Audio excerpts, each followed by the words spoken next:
Bonjour ou bonsoir, dépendamment à quelle heure ou à quel endroit vous êtes sur la planète en écoutant ce podcast où j'ai l'honneur de recevoir Geneviève Gagné, animatrice radio de podcast et hypnothérapeute avec qui nous allons parler des croyances limitantes, mais on aborde différents sujets super intéressants, dont les émotions, de qu'est-ce qu'on fait avec une émotion, qu'est-ce qu'on fait avec nos patterns, nos fausses croyances limitantes, lorsque quelqu'un ou quelque chose vient allumer en nous une émotion ou quelque chose de pas très agréable.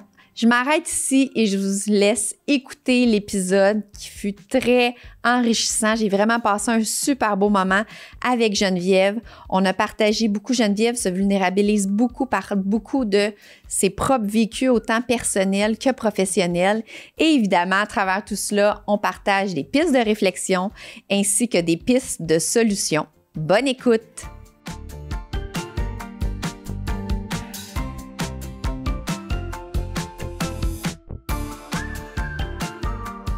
Merci beaucoup, Geneviève. J'apprécie tellement, je me sens tellement honorée que tu sois présente encore plus que je ne savais pas. Tu viens tout juste de me mentionner avant qu'on commence l'enregistrement que c'est probablement, t'essayais de te rappeler, mais probablement la première fois que tu changes de chaise. Bien, d'être l'interviewée, ça m'est arrivé je pense que c'est la première fois officiellement dans un podcast comme ça que je me positionne dans ce siège-là. Habituellement, c'est moi qui pose les questions. Fait que, tu sais, il y a comme quelque chose de très apaisant. C'est comme, vas-y, je te suis. Bien, c'est magnifique. Bien, ouais. Merci beaucoup. Je suis vraiment contente. Et nous, on se connaît pas, en fait. C'est Robert Savoie qui nous a mis en contact. En fait, qui m'a dit, tu devrais inviter Geneviève. Moi, OK, il n'y a aucun problème. Puis là, on a organisé nos horaires. On s'est parlé au téléphone. On s'est parlé. On aurait continué pendant des heures, je pense. Ouais. Puis là, on s'est dit, on va couper ce cours parce qu'on veut se parler directement au podcast parce que je voulais pas trop en savoir. Et puis, en fait, que tout se passe selon ce qui va se présenter aujourd'hui, puis je voulais te découvrir en même temps à travers le podcast. Donc, merci beaucoup. Sincèrement, j'apprécie énormément et ça me touche, en fait, que tu sois là et encore plus en tant qu'animatrice de radio, animatrice de podcast, que ça soit une des premières fois, probablement la première. En tout cas, tu sembles pas trop te souvenir depuis tantôt. T'es comme j'essaie de me rappeler, mais... En fait, j'ai fait quelques interventions où j'ai parlé de croyances limitantes, de sujets qui me passionnent comme invitée, mais c'était souvent par Zoom, donc dans un studio de podcast, de quelque chose d'un petit peu plus officiel, sans rien vouloir enlever aux gens que j'ai rencontrés dans d'autres contextes. C'est vraiment une des très, très rares fois où moi, je suis celle qui reçoit et qui doit répondre aux questions. Tu sais, moi, j'ai fait ça toute ma vie. Mais oui, c'est ta carrière. Ça a été ma carrière. Donc, je trouve ça agréable et c'est un honneur pour moi d'être là, d'être invitée par toi. Puis, je remercie Robert, qui est un homme avec une l'adore. Très, très grande intuition. Oui, et comme j'aime bien l'appeler, le grand homme, Robert. Ouais. Un grand merci. Donc, on va y aller avec notre sujet. On voulait aborder ensemble, justement, les croyances limitantes. En fait, de ce que tu me disais, toi, c'est quand même spécial parce que tu as fait beaucoup de développement personnel. Oui. Si je me rappelle bien, les chiffres, tu m'as dit à partir de l'âge de 28 ans. Oui. Pendant 15 ans, tu as été célibataire. Après ça, tu as commencé ta formation en hypnothérapie. Et puis, c'est là que tu as réalisé toutes tes croyances limitantes et c'est là qu'il y a eu d'autres changements dans ta vie, dont ta nouvelle relation que tu as eue à ce moment-là. Oui. Tu sais, ça paraît beaucoup. Les gens disent 15 ans célibataire. Fait que ça faisait au moins 10 ans ça faisait au moins 5 ans que je disais, ça fait 10 ans que je suis célibataire, tu sais, pour essayer d'atténuer ça, là. Oui. Puis, mais je réalisais pas que le problème, souvent, on le cherche à l'extérieur. Je trouve pas la bonne personne. Il y a personne qui correspond. Les gens disaient, t'es beaucoup trop difficile. Mais souvent, on cherche la sortie à l'extérieur alors qu'elle est à l'intérieur de nous. Puis c'est là qu'on va trouver la réponse. Fait que, étant une passionnée de la psychologie humaine, de l'être humain, puis de comprendre qu'est-ce qui se passe avec nous, j'essayais de me comprendre moi. Tu sais, dès l'âge de 28 ans, dans ce temps-là, j'étais en relation, tout allait bien, puis j'ai commencé un travail sur moi par curiosité. Oui, c'est ça. Je sais pas si c'était clair de la manière que je l'ai dit, mais c'est que à partir de 28 ans, pendant 15 ans, tu faisais En fait, on dirait que l'accent était sur le célibataire, mais c'est pas ça. C'est que tu faisais du développement personnel, des formations, des trucs comme ça pour au niveau... mais tes croyances physiques, il y avait quand même des choses qui ne se développaient pas. Absolument, absolument. Et c'est les fausses croyances, en fait, justement. Absolument, absolument. Parce que à 28 ans, j'ai commencé à faire un travail sur moi. Puis comme ça arrive souvent dans certaines relations, quand un se met à cheminer et que l'autre est pas du tout intéressé par ça, on dirait des fois qu'il y a un écart qui se fait. Fait que même si moi, dans la vingtaine, j'étais certaine que j'avais trouvé l'homme de ma vie, puis je m'entendais le dire, là, « Hey, t'as trouvé l'homme de ta vie aussi jeune, t'es tellement chanceuse. » La vie me réservait d'autres surprises. À un moment donné, il y a une séparation tout à fait naturelle qui est survenue. Et là, ça a été là que j'ai vraiment entré dans des souffrances qui appartenaient pas nécessairement à la séparation, mais au passé. C'est là que j'ai commencé, je vais dire, à ouvrir la canne de verre. Tu sais, fait que là, je faisais pas nécessairement des formations, mais j'essayais toutes sortes d'avenues pour essayer d'aller mieux, pour essayer de ne pas souffrir, pour essayer de mieux me comprendre. En fait, moi, j'ai dit formation, mais qu'est-ce que tu faisais comme développement personnel? C'était des thérapies? J'ai eu des thérapeutes, j'ai eu des psychologues, j'ai eu des médiums. J'ai beaucoup... T'as exploré beaucoup? Ah, j'ai exploré beaucoup les médecines alternatives, les traitements énergétiques, le côté très spirituel de la chose. Je suis tombée à un moment donné là-dedans, qui est une fuite comme bien d'autres fuites. Donc, j'essayais toutes sortes de choses. Puis, à un moment donné, l'hypnothérapie m'a beaucoup accompagnée, notamment quand ma mère a été malade. C'est ce qui m'a permis de passer à travers ce cheminement-là, tu sais, de voir son parent souffrir, de voir son parent dépérir et de savoir qu'on s'en va vers la fin. Fait que c'est l'hypnothérapie qui m'avait préparée à ça. OK. Puis, quelques années plus tard, j'ai revu l'hypnothérapeute qui m'avait accompagnée, puis il m'a dit, j'ai maintenant une école d'hypnothérapie, je forme des gens, et tout de suite, à l'intérieur de moi, ça a dit, tu vas suivre ta formation. Mais moi, pendant ce temps-là, je suis animatrice radio, puis je suis super heureuse dans mon travail. Mais je me dis, je vais le faire pour moi. Ah, à la base, c'était juste pour le plaisir personnel. Pour le plaisir personnel. Quand je serai à la retraite, je prendrai des petits clients ici et là, des fois pour aider aussi des membres de ta famille. Je suis très, très thérapeute de tous mes amis. Puis, fait que je me suis mis à faire la formation. Puis là, je l'ai fait en privé. Donc, tout ce qu'on apprenait, on le travaillait sur moi. Et c'est là que j'ai pris conscience de toutes mes croyances limitantes qui sont logées dans notre subconscient. Oui. Puis des croyances limitantes, là, je veux pas te couper la parole, mais si on le sait pas, mais on fait rien avec ça. En fait, ce que je veux dire, c'est que tant qu'on prend pas une prise de conscience que cette croyance, ce que je pense, ce n'est pas un fait, c'est justement une fausse croyance, une croyance limitante. Mais c'est sûr qu'on fait rien par rapport à ça, puis on en a tous, puis moi aussi, j'en ai. Puis des fois, je m'attrape au vol, je suis comme, ouais, OK, non, ça, c'est pas vrai, là, c'est pas un fait, là.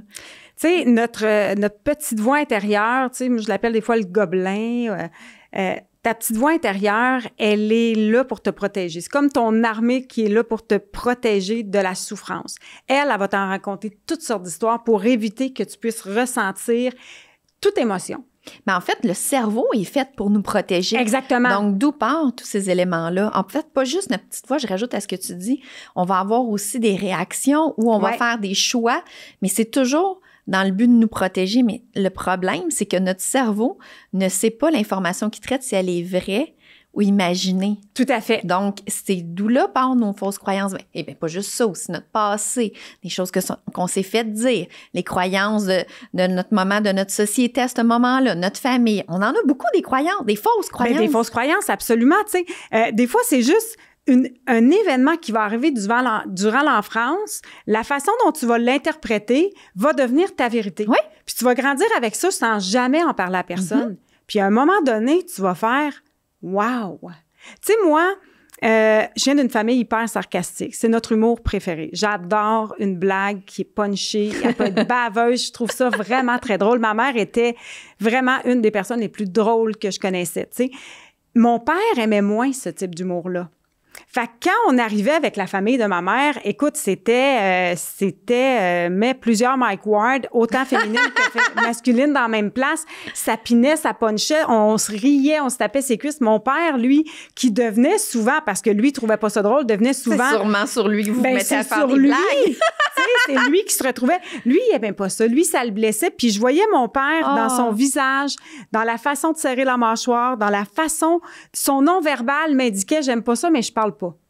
Fait que moi, ma croyance limitante que j'ai souvent enregistrée, c'est « je parlerai pas ». Je ne dirais pas, hey, vous me faites de la peine, hey, ça fait mal. Puis je trouve pas ça drôle, ce que vous venez de me dire. Donc, tu avais enregistré de garder pour toi. Ben, de garder ça pour moi, pour éviter la chicane. Ouais. Mon père, il voulait pas faire de chicane, il voulait pas casser le party. Tu comprends? Mais, puis c'est pour ça que les gens me disent, ouais, mais moi, j'ai pas de traumatisme d'enfant, j'ai eu des bons parents. Ça vient de partout. Ah oui, puis une fausse croyance, c'est pas nécessairement sur quelque chose de traumatisant, là. Pas du tout. Vraiment pas. Donc, ça dépend. En fait, une fausse croyance, c'est simplement une croyance qui nous est inculquée d'une façon ou d'une autre. Puis, en fait, ça me fait penser... c'est parce que j'arrive de Paris, puis Robert, lui, il est encore en France. Europe. Oui, il est encore en France présentement. Mais en fait, pas juste en Europe, mais peu importe où est-ce qu'on voyage, c'est là aussi qu'on est confronté à nos croyances ou nos valeurs, parce que là, on réalise autant quelque chose ici peut être pas beau, un autre endroit va être beau, ou oh mon Dieu, tu sais, c'est niaiseux, l'idée qui me vient en tête, là, mais je sais pas si tu avais déjà remarqué ça, mais moi, ça m'avait marqué. Il y a beaucoup de pays que les œufs, ils les laissent sur le comptoir. Mon père faisait ça. Mais ici, il faut absolument mettre ça dans le frigo. Puis là, les Français... Ça a été un long débat entre moi et mon père. Hein? Mais puis les œufs, là, je veux dire, il n'y a rien de grave là-dedans, là. Mais c'est spécial. Puis là, j'avais été dans une famille, en Normandie, dans une famille, puis là, ils laissaient les œufs sur le comptoir. Puis là, j'étais comme, ben vous les mettez pas dans le frigo. Puis là, ça faisait 3-4 fois, je leur disais, vous les mettez pas dans le frigo. Puis ils étaient comme, ben non, ils sont corrects, on va les mettre plus tard ou demain, s'il fait plus chaud. Mais là, présentement, avec la température qui fait, c'est correct. Mais c'est juste des croyances. Absolument. Ça change absolument rien, là, les œufs, là. Donc... Mais c'est ça qui fait qu'à un moment donné, on enregistre quelque chose qui devient notre vérité. Oui! Tu sais, puis ayant vécu du rejet comme bien des jeunes à l'école primaire, à l'école secondaire, ma peur du rejet a fait en sorte que, tu sais, ça m'a pris du temps de faire un chum au secondaire. Mes amis avaient tous des chums, puis moi, j'en avais pas. Tu sais, fait que ça m'a pris du temps. Fait que, tu sais, quand j'ai réussi à me mettre en couple et tout ça, quand je me suis séparée par la suite, j'avais encore cette idée-là dans la tête que c'est difficile de se faire un chum, puis j'avais encore plus peur de me faire rejeter par un gars qui me plaisait. Fait que cette peur-là faisait en sorte que j'avais développé un paquet de mécanismes de défense qui faisaient en sorte que je sabotais mes relations. Ben oui, il était passé avec quelque chose de pas correct. Et puis ça me fait penser à ce que tu dis. Combien de fois qu'on l'entend, tu dois l'entendre aussi dans ton bureau ou même sur le podcast, là, les gens qui croient là, lors d'une séparation, « Oh mon Dieu, je vais rester tout seul.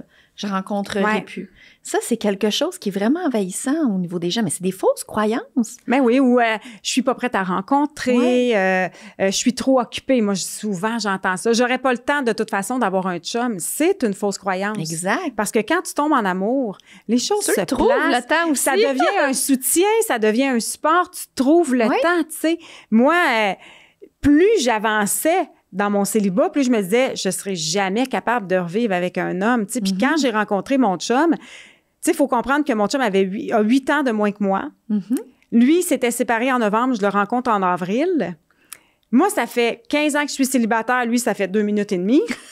Il y a 3 jeunes enfants. Moi, j'ai une fille de 20 ans qui vient de déménager dans l'Ouest canadien. On n'est pas du tout au même endroit. Fait que moi, dès la première rencontre, je me souviens d'être revenue au travail le lendemain matin puis d'avoir dit à mon collègue, il n'y a aucun potentiel amoureux. Pour vrai?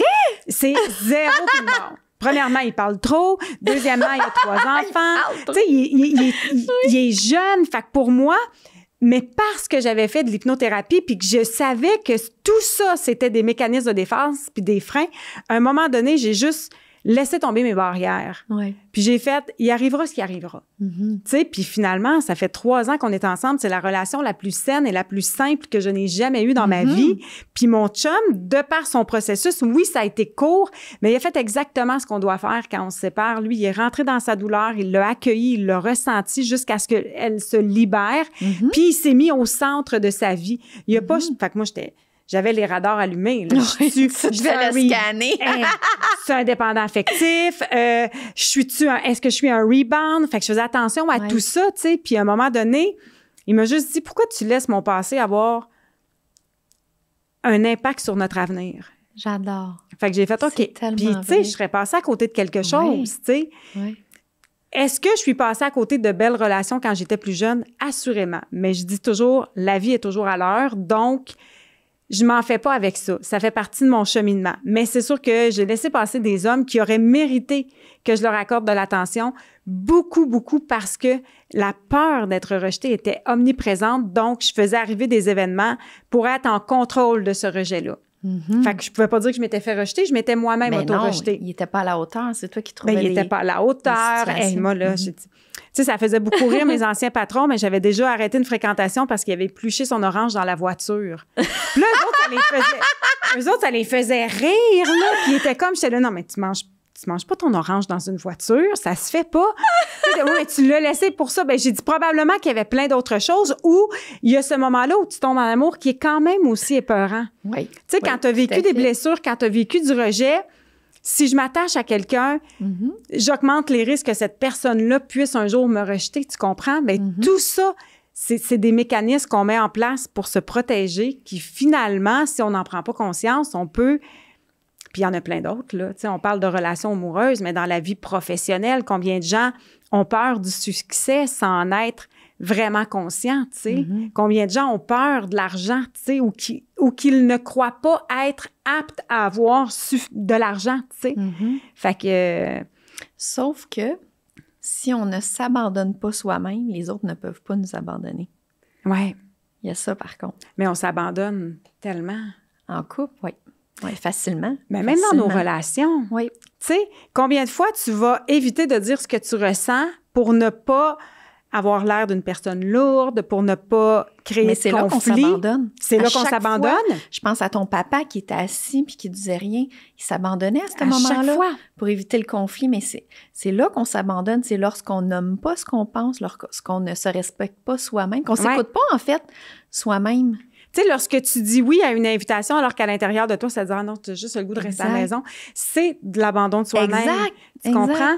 Quand tu acceptes quelque chose contre ton gré, c'est de l'abandon de soi-même. Mais quand tu n'en es pas conscient, tu sais, puis quand tu vis, là, je travaille de la maison, je travaille dans la relation d'aide, mais quand j'étais dans le milieu radiophonique, j'étais déclenchée presque tous les jours. Tu comprends? Parce que c'est un milieu avec beaucoup d'ego, parce que c'est un milieu compétitif, parce que c'est un milieu extraordinaire. J'ai adoré mes années en radio, puis tu sais, j'y retourne de temps en temps, puis c'est un milieu que j'adore, mais ça reste un milieu de performance, ça reste un milieu de très compétitif, ça reste un milieu où il y a de très, très fortes personnalités. Donc, tu t'abandonnes souvent dans tes idées, dans ton envie de dire quelque chose, mais tu sens que c'est pas le moment, ou en essayant d'être quelqu'un pour plaire, tu sais. Fait que ça, je l'ai fait énormément. T'sais. Le regard des autres est tellement important, j'imagine, là, de ce que j'entends, là.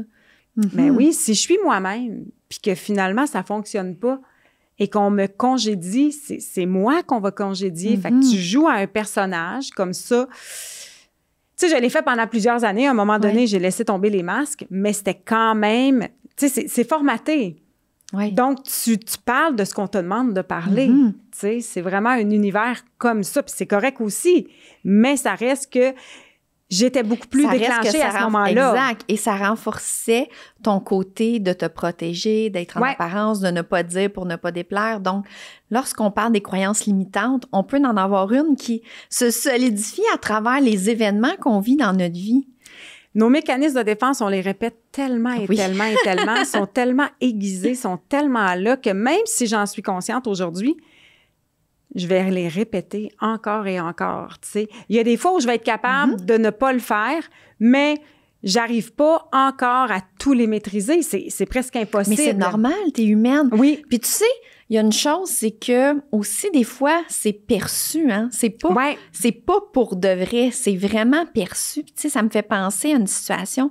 Moi, maintenant, je nomme tout le temps. En fait, dès que j'ai un client ou une cliente qui me nomme que le sentiment d'abandon est fragile ou le rejet ou peu importe, tout de suite, je nomme, ça se peut que si tu me croises à quelque part ou même en voiture puis que tu me dis salut, ça se peut que je te vois pas, que je te réponde pas, puis que tu trouves que j'ai l'air bête parce que moi, là, je suis dans ma tête. Puis c'est pas parce que je suis bête ou je veux pas parler à personne, mais je suis dans ma tête, j'ai plein d'idées, ça roule. Puis là, je pense à toutes mes choses, un livre, un site. Ah oui, au podcast, je vais penser à ça. Ou là, je pense à plein d'affaires, puis je suis vraiment dans ma tête.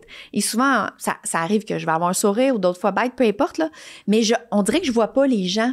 Puis là, je suis dans mes idées et tout. Donc, si la personne prend vraiment pas le temps de faire « Oh! » me mettre quasiment la main au visage. Ben, là, ceux qui voient pas, ceux qui regardent pas sur YouTube, je suis là en train de shaker ma main. Shaker ma main dans ton visage. Mais ça m'arrive que je vois pas les gens. Et quelqu'un qui est sensible à ça, au rejet ou l'abandon, va faire comme « OK, la psy, tout d'un coup, que j'ai faite ou qu'est-ce que j'ai dit de pas correct. » Et ça peut provoquer, c'est déjà, en fait, je le nomme maintenant parce que ça m'est déjà arrivé, qu'une cliente a voulu annuler le rendez-vous parce qu'elle pensait que je voulais pas rien savoir d'elle. Puis là, lorsqu'elle m'a nommé ça, en fait, c'était par courriel, j'ai dit « Mais il y a absolument rien. » Et vous avez absolument rien fait. J'étais dans ma tête. Donc, maintenant, je le nomme. Donc, cet exemple-là, c'est que je rejette pas la personne. La personne n'a absolument rien fait. Non. Ça parle de moi. C'est moi qui est dans ma tête. Donc, mais la personne ressent un rejet ou que je suis pas contente envers elle ou quoi que ce soit. Donc, c'est un exemple. Vas-y. Ben, c'est ça qu'on appelle un déclencheur. Oui, quand je dis je suis déclenchée, ta collègue de travail ou ta psychologue, tu vas la croiser, elle ne te verra pas, ce qui n'a rien à voir avec toi, mais elle va te déclencher, elle va activer ta blessure de rejet qui, elle, est à l'intérieur de toi. Là, les gens, ce qu'ils font, c'est qu'ils regardent à l'extérieur. Qu'est-ce qui est venu provoquer ça? OK? Le déclencheur a peu d'importance. La blessure est déclenchée, c'est là que tu dois t'en occuper. C'est là que tu dois l'accueillir. Idéalement, si tu peux en parler avec quelqu'un. Tu sais, j'aide un petit jeune à un moment donné, puis je disais, tu sais, il n'y a pas de bonne ou de moins bonne émotion. Il y a juste une émotion qui a besoin d'exister. Ben lui, quand son ami a eu son permis de conduire, il était jaloux parce que lui, il n'avait pas encore le sien. C'est une émotion qui est légitime. Puis il dit, j'ai écouté ce que tu me dis, puis je l'ai nommé à quelqu'un, puis il me dit, ben c'est normal. Puis il dit, tout de suite après l'avoir nommé, j'étais content pour mon ami. T'as pris soin de ça, de cette espèce de petite bébête-là.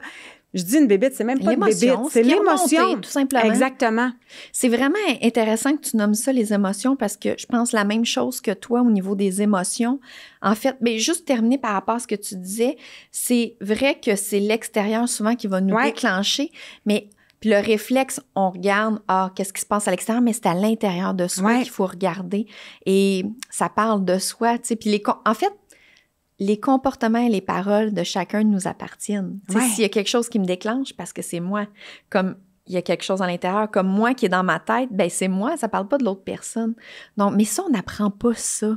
Ça ferait tellement de différence s'il y aurait plus de gens. En fait, donc, partagez le balado, le podcast, pour que les gens soient plus au courant, parce que c'est complètement différent. Et c'est ce que j'appelle aussi prendre nos responsabilités de ce qu'on vit puis de ce qui nous arrive. Et l'exemple du jeune que tu donnes, les émotions, juste de se permettre de vivre l'émotion, peu importe c'est quoi l'émotion, de pas la juger. Puis tu sais, il y a eu beaucoup faut pas avoir d'émotions négatives, faut pas être fâché, faut pas... Il y a peut-être des gens qui aimeront pas ce que je vais dire, mais moi, c'est ce que je crois et je partage. Toutes les émotions, on n'a pas à les juger bonnes ou mauvaises. Une émotion, c'est un signal d'alarme. C'est juste pour te dire un cue, pour te regarder, t'observer. Il y a quelque chose qui se passe. Et premièrement, faut tout simplement la vivre, tout simplement l'accueillir, cette émotion-là. Et regarder, c'est sûr qu'il faut aussi agir sur la situation. Il y a des actions à faire. Mais c'est deux choses différentes, l'émotion et la situation. Et l'exemple du jeune que tu viens de donner, c'est tellement ça. C'était une émotion que les gens auraient pu dire, c'est négatif, pense pas ça, t'as pas été jaloux. Là, dans le fond, tu te juges, tu te dis, ben non, je suis pas supposée de penser ça, je suis pas supposée tu te tapes dessus, non, je suis pas supposée, mais c'est quand même là, ça aide pas. Alors que si tu te permets juste c'est là, permets-toi de respirer là-dedans, c'est ce que tu vis présentement. Puis je trouve ça extraordinaire, je sais pas s'il va se reconnaître, le jeune, mais en écoutant, mais je trouve ça magnifique qu'il ait pris le temps de le nommer à son ami. Ça a dû lui demander tellement de courage. Mais il a été chanceux parce qu'il a été bien accueilli. Oui. C'était quelqu'un qui avait une certaine intelligence émotionnelle, parce qu'effectivement, il aurait pu faire face à quelqu'un qui dit, ben voyons donc, on n'est pas jaloux des autres, c'est pas beau. Tu sais, si tu as un problème de jalousie, ça veut juste dire que ton premier sentiment de jalousie, tu ne t'en es jamais occupé. Tu sais, c'était une émotion qui est devenue un sentiment. Ça veut dire qu'il y a quelque chose à l'intérieur de toi, il faut que tu en prennes soin. Mais avoir une petite jalousie momentanée, tu vas dans un bar, ton chum, il se fait payer un verre par une autre fille, ça se peut-tu que ça m'éveille dans ma jalousie? Ben oui. Tu comprends? Sauf que les gens pour ne pas avoir l'air d'une fille jalouse, pour ne pas avoir l'air de quelqu'un qui n'a pas confiance en elle, tu le nommeras pas, mais c'est juste une émotion qui a besoin d'être accueillie. C'est tout. Puis des fois, pas plus juste grand que de ça. le nommer, Ouais. puis de respirer dans ça, ça prend quelques secondes, quelques minutes. Une émotion, là, si on se permet de la vivre, sans l'alimenter, je dis toujours, parce que si on l'alimente, ça fait autre chose. Si on est là, ben voyons donc, puis là, on rajoute des Ben là, on se fait des scénarios, Ben oui. on ajoute une coupe de couches, on continue d'en parler, mais quand on cherche beaucoup à l'extérieur, c'est là ce que j'appelle nourrir. Tu sais. Exact. Là, ben c'est mon amie, puis elle a pas fait ci, puis après, elle m'a dit ça. Tu sais, c'est comme, Mais dans je ce cherche temps-là, à l'extérieur l'émotion que tu as à l'intérieur. Oui, puis dans ce temps-là, elle augmente, elle dure plus longtemps dans le temps. Donc, ça coûte plus cher en temps, en énergie, en morale, tout ce que tu voudras. Et elle augmente en intensité, puis ça règle absolument rien. Alors que si on se permet de la vivre, puis c'est ça qui est là, c'est ça que je ressens présentement. C'est pas long, là. Ça dure pas longtemps. Ça dure pas longtemps. Mais on a l'air d'être très en maîtrise de nos émotions en ce moment, mais quand t'es déclenché, t'as à peu près 3 ans dans ce mental. Tu sais, t'es dans ton émotion, fait que c'est assez difficile. Tu sais, ça m'est arrivé un peu Ça prend de la mise en pratique. C'est vrai, t'as raison, ça a l'air facile comment qu'on en parle. Tu sais, à force de se connaître, on le sait, tu sais, cette semaine, j'ai été déclenchée dans ma colère, puis là, mon chum est venu me parler, j'ai dit là, je suis déclenchée dans ma colère, ça se peut que ce que je dise ne soit pas gentil. Fait que fais juste me laisser le temps de m'accueillir parce que je voudrais pas dire des choses que je vais regretter. Mais tu sais, j'ai travaillé dans un univers, puis ça m'est arrivé de pas être capable de gérer ça, malgré tous les outils qu'on a. Quand quelqu'un vient appuyer sur le petit déclencheur jour après jour après jour, puis tu sais, des fois, c'est difficile parce que nos conjointes sont souvent d'excellents déclencheurs. Nos enfants vont beaucoup nous déclencher dans nos émotions. Donc, de là, l'importance d'apprendre à se connaître, de s'observer soi-même, puis d'apprendre à les gérer. Tu y arriveras peut-être pas tout le temps. Moi, lundi, je suis désolée, il y avait pas grand-chose. La colère était là, puis j'avais besoin de la vivre, tu sais. Mais je sais m'en occuper maintenant. Mais tu sais, je me souviens quand j'étais jeune, ma mère, quand elle était déclenchée dans sa colère, c'était elle bagnait les portes d'armoire, elle marchait fort, elle criait. Tu sais, c'était ça. Puis c'est pas parce que c'était une mauvaise mère, c'était une mère extraordinaire. Mais elle, quand elle était éveillée là-dedans, elle savait juste pas quoi faire avec ça. Tu sais, puis on remonte dans les années 70, 80, on n'avait pas les connaissances de soi qu'on a aujourd'hui, là. Tu sais, mais il y a encore beaucoup de fausses croyances par rapport à ça. Moi, je suis tombée dans le surpositivisme beaucoup. Oui? Ben oui, parce que la pensée positive. La pensée crée. Fait que là, tu te dis, tabarouette, la pensée crée, faut que je sois toujours positive, faut que... Fait que je n'écoutais même plus de chansons. Tu sais, des fois, tu écoutes une chanson, puis elle va te rendre émotive. Je l'écoutais pas. Non, c'est pas positif, alors que ce qui crée, c'est l'authenticité. Moi, j'aime beaucoup, beaucoup Robert Savoie, sa façon de l'expliquer. Pour que ton canal soit ouvert, il faut qu'il soit nettoyé. Si tu es dans l'émotion, si tu es dans les mécanismes de défense et si je n'ai pas accès à ton intuition. Il y a comme du brouillard, exactement. Il y a du brouillard. Tu n'as pas accès à ton mécanisme, à ton magnétisme. Tu n'as pas accès à ton intuition. Fait que, tu sais, en ce moment, mon conjoint vit certaines difficultés, puis je dis, faut que tu prennes rendez-vous. Je peux pas être ta thérapeute, même si j'en suis une dans la vie, mais faut que tu prennes rendez-vous pour dégager ces émotions-là, pour ne pas qu'elles t'empêchent d'avoir accès à ton intuition, à ta sagesse intérieure, aux signes de la vie. Parce que quand t'es jamais dans le stress, dans l'anxiété, dans la peur, dans le doute, dans le jugement, dans la jalousie, le canal est fermé.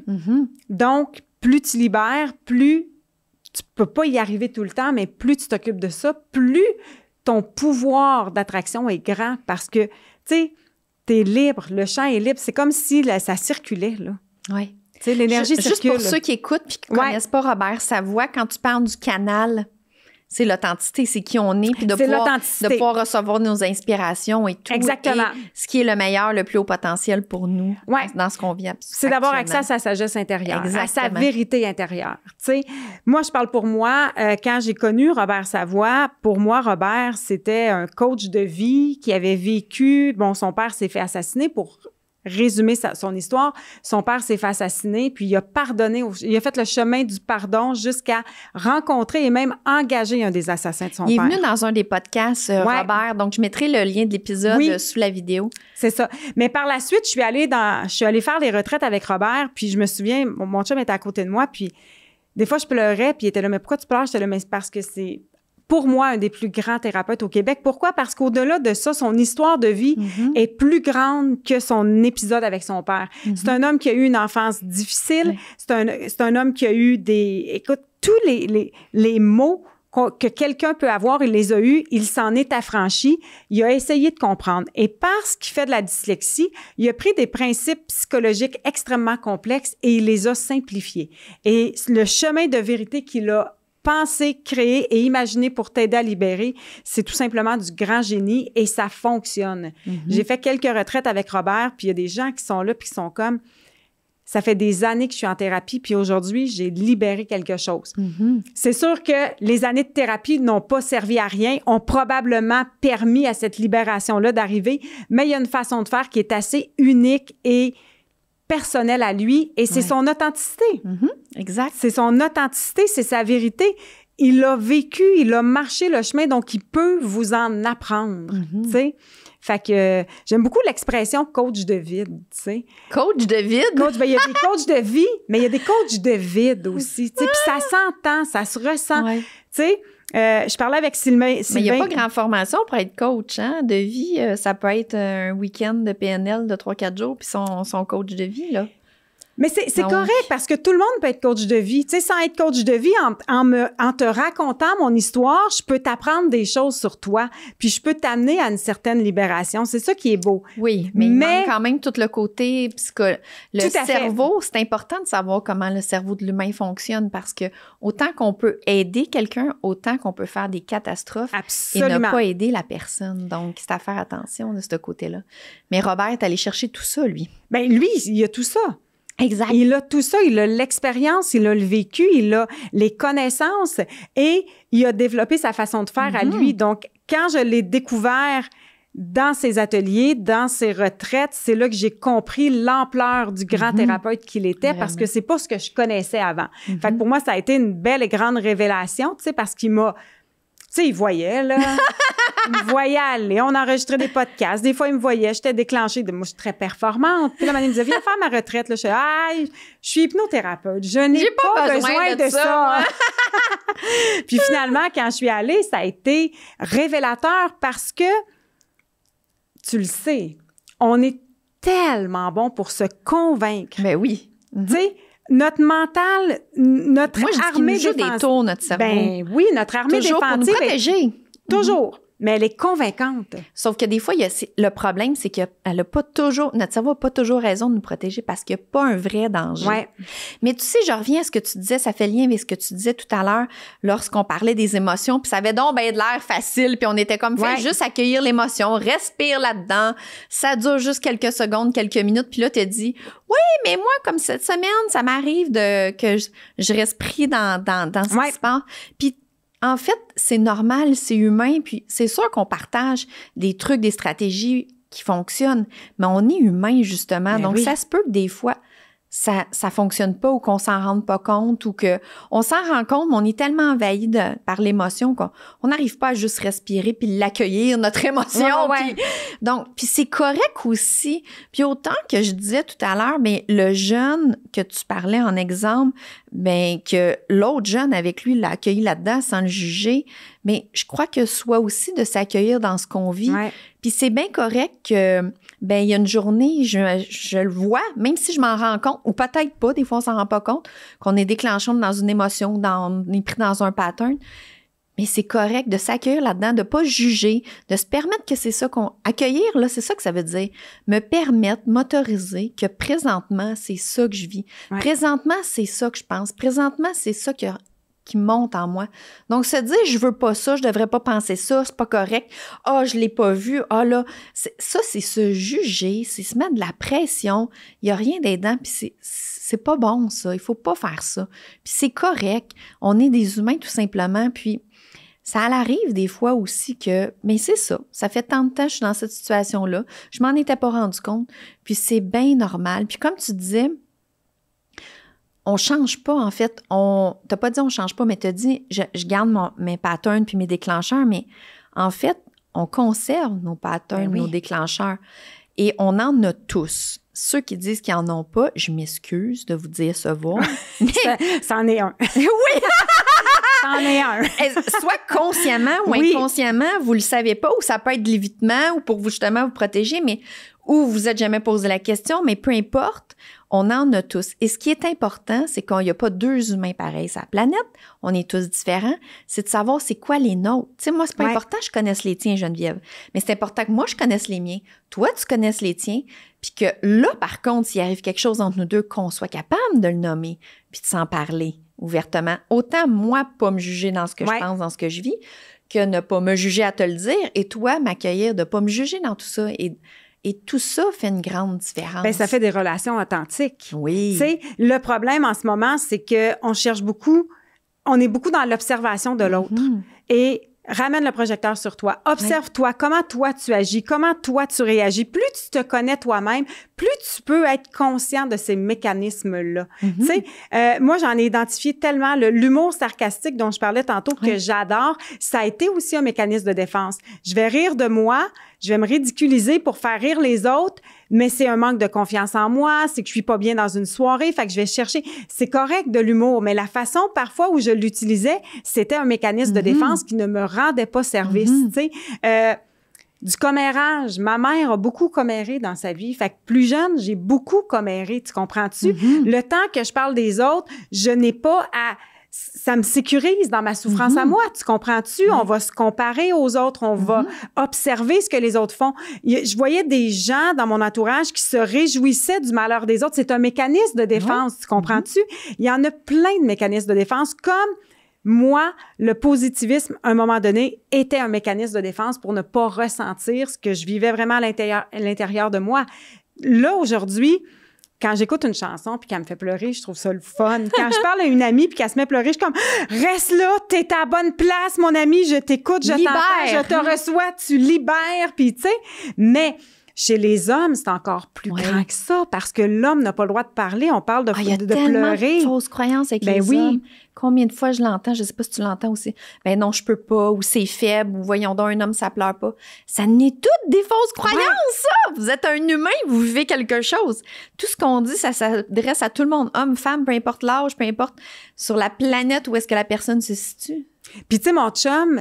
À un moment donné, il m'a dit, ben là, c'est pas sexy, un homme vulnérable. J'ai dit, c'est drôle, hein, parce que moi, quand je t'ai connue, c'est quand tu m'as parlé de ta séparation, de comment tu l'avais vécu, de comment tu avais accueilli ta souffrance. C'est ta vulnérabilité qui m'a charmée. Ta capacité à recevoir ça, puis à le nommer, puis à en parler ouvertement. Moi, vois-tu, ce qui m'a séduit, c'est pas tes gros bras, le fait que tu sois bon en vélo de montagne, c'est ta vulnérabilité. L'authenticité. L'authenticité, la vérité. Tu sais, on est de plus en plus à la recherche de ça, tu sais. Puis, tu sais, on pourrait en parler pendant des heures, mais c'est pour ça que moi, quand j'ai fait de l'hypnothérapie, ça m'a permis d'avoir accès à plein de ces fausses croyances-là que je ne voyais pas, à plein de mécanismes de défense que j'avais mis en place. Puis c'est par l'hypnose que j'ai pu prendre conscience de ces mécanismes-là. Tu sais, de prendre conscience de pourquoi... Tu sais, moi, quand j'étais petite, j'ai le temps d'une anecdote. Bien sûr. Parfait. Moi, quand j'étais petite, mon père vient d'une famille de 11 enfants. OK? Et la plus jeune, c'était ma tante, Linda. Elle avait 2 jeunes filles. OK? Puis ma tante, ça a été la petite dernière. Donc, elle avait une bonne différence d'âge avec mon père. Puis, elle avait 2 petites filles. Puis, je les trouvais tellement belles, là. Moi, quand je les voyais, mes cousines, là, je les trouvais magnifiques. Et ma grand-mère, qui les gardait à temps plein, qui aidait beaucoup ma tante, qui était qui avait une belle proximité avec elle, de par le fait qu'elle était souvent la gardienne, qu'elle habitait proche de mes cousines et tout ça, bien, quand on faisait des réunions de famille où il y a plein de petits-enfants, bien, naturellement, elle avait une proximité avec elle. Fait que moi, j'ai enregistré que mes cousines étaient bien plus belles que moi. C'est pour ça que ma grand-mère leur donnait de l'attention. Tu comprends-tu? C'est dans ma petite tête de fille de 4 ans, 5 ans. Tu comprends-tu? C'est là, moi, j'ai dit, ben c'est vrai, mes cheveux sont polisses comme celles de Karine.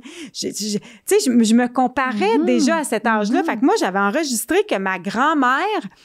Écoute, elle en avait 26 petits-enfants. Là. Tu peux pas donner la même attention à tout le monde, mais moi, dans ma tête de petite fille, si elle leur donnait de l'attention à elles, c'est parce qu'elles étaient beaucoup plus belles. Tu comprends? Fait que j'ai grandi avec ça. Cette émotion-là est devenue un sentiment, une croyance. C'est quelque chose qui était tellement fort à l'intérieur de moi. Puis souvent, les gens disent « Voyons, t'es donc bien dur avec toi-même. » Mais ça partait de là, tu comprends-tu? Puis c'est à travers l'hypnose, à travers le cheminement que j'ai fait, qu'à un moment donné, j'ai fait « Wow! » C'est là que tu as réalisé. C'est là que j'ai réalisé. Mm-hmm. Puis c'est pas ma grand-mère qui était pas correcte, c'est pas mes cousines qui étaient pas correctes, c'est juste comment moi j'avais interprété une situation qui était beaucoup dans le non-verbal, que plus près du non-verbal que du verbal, parce que ma grand-mère, elle disait pas « je préfère tes petites cousines », c'est juste la façon dont elle s'en occupait. Tu sais, fait que les gens étaient comme « ben moi, j'ai pas été élevée, j'ai pas eu de grande souffrance, j'ai pas... » Mais vous seriez surpris de voir à quel point une petite chose anodine qui s'est passée dans votre enfance... On n'avait même pas conscience. Dont on n'avait pas conscience, la façon dont on l'a interprété, que ça a fait son petit chemin dans notre cerveau. Et que ça s'est solidifie à chaque fois qu'on vit une situation qui nous fait revivre ça. Perçu ou imaginé. Absolument. Attends, c'est la même chose. Perçu, imaginé. Réel ou perçu ou réel ou imaginé. Fait que moi, quand j'étais au secondaire, toutes mes amies étaient plus belles que moi. Tu comprends-tu? C'est ce que je pensais, c'est ce que je croyais, c'est ce que je dégageais. Et là, tu disais que tu avais un petit bout avant de te faire un chum, donc tu devais convaincre cette croyance-là. Ça venait appuyer ça. Mais oui. Tu sais? Puis le pire, c'est que c'est pas parce que les hommes s'intéressaient pas à moi, c'est que moi, dans mon chemin... C'est toi qui sabotais pour pas te faire rejeter. Ben, j'étais pas rendue là, moi. Tu sais, ma chum avait un chum à 14 ans. Moi, j'étais encore... moi, je jouerais encore avec ma poupée. Hein? Pour vrai, là, j'étais pas rendue là dans ma tête de petite fille. Tu comprends? J'étais pas rendue au même niveau qu'elle dans le besoin de plaire, de charmer. Pour moi, c'était tout nouveau. Je savais pas trop me situer là-dedans. Ça avait rien à voir avec les gars qui s'intéressaient à moi ou pas. J'avais pas d'ouverture avec ça. Mais ça a fait quoi? Ça c'est venu confirmer. Ça venait solidifier l'idée que j'avais que moi, j'étais moins belle que les autres. Fait que tu sais, ça... C'est sournois. C'est insidieux, oui. Exactement. Puis merci de le partager, cet exemple-là, parce que c'est insidieux, ça pourrait sembler complètement banal. Sûrement, personne dans ta famille s'est rendu compte de ça. Pas en tout. Personne t'en parlerait. Je suis sûre qu'il n'y a personne qui saurait de quoi tu parles. Mais ça a eu des impacts dans ta vie ailleurs. Donc, merci de le partager, puisque ça va permettre peut-être justement à quelqu'un qui écoute le podcast de réaliser peut-être justement une croyance limitante ou une fausse croyance que la personne elle a suite à ça. Puis ça peut être vraiment banal. C'est pas nécessairement dû à un traumatisme. Aucunement. Ouais. Et j'aimerais ça qu'on revienne. On a passé, je trouve, rapidement sur le positivisme. Tu sais, te dit... parce que oui, les pensées positives, c'est une chose, mais comme tu disais, parfois, ça peut être utilisé comme évitement parce que oui, ce qu'on pense, on le crée, mais ça ne veut pas dire de juste penser du positif puis de faire abstraction de ce qui se passe. Bien, c'est parce que